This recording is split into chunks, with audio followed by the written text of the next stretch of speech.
I think this room, this instrument has a special significance for the convention. I think this is the third time that I'm here. The first was in 2006 in March, at the occasion of COP8. And I remember being the host of Mayor Risha, and all the delegates were extremely impressed by what they have seen at that time as a contribution of the mayor to the success of Curitiba.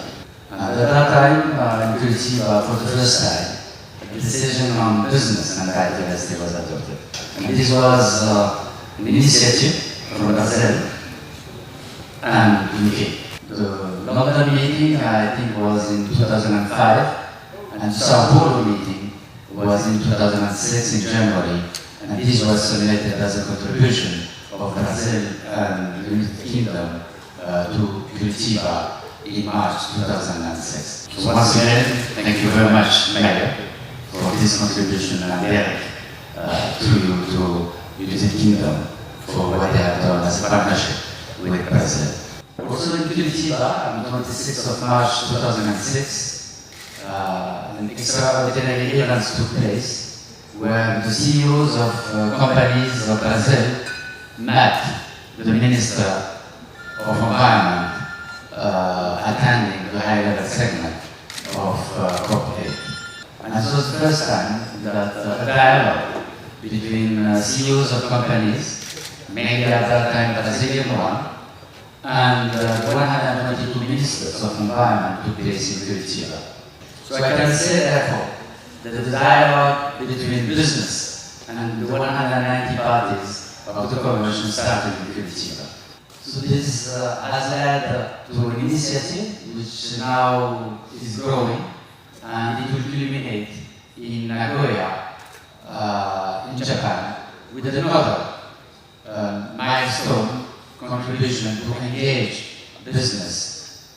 So in Nagoya on 28th of October, thanks to the Nippon Kanderan Association and the Aichi Prefecture, the Trade and Industry Chamber of Commerce, there will be an international fair on biodiversity. And another dialogue between the CEOs of companies and the minister attending the high-level segment of COP10 would take place on 28th of October 2010. To this end, a strategy for the road to Nagoya on business and biodiversity was established thanks to the triple presidency: Brazil, Germany, and Japan, with the participation of our host, Canada, and financed by the Netherlands.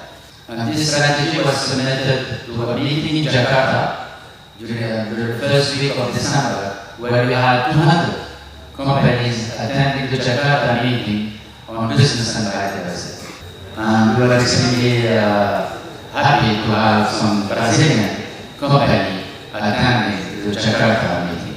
So the strategy which will be submitted to COP10 will have three elements: the contribution of Japan to an initiative by Canada, initiative by Germany on leadership declaration, and the Brazilian initiative, the LIFE initiative.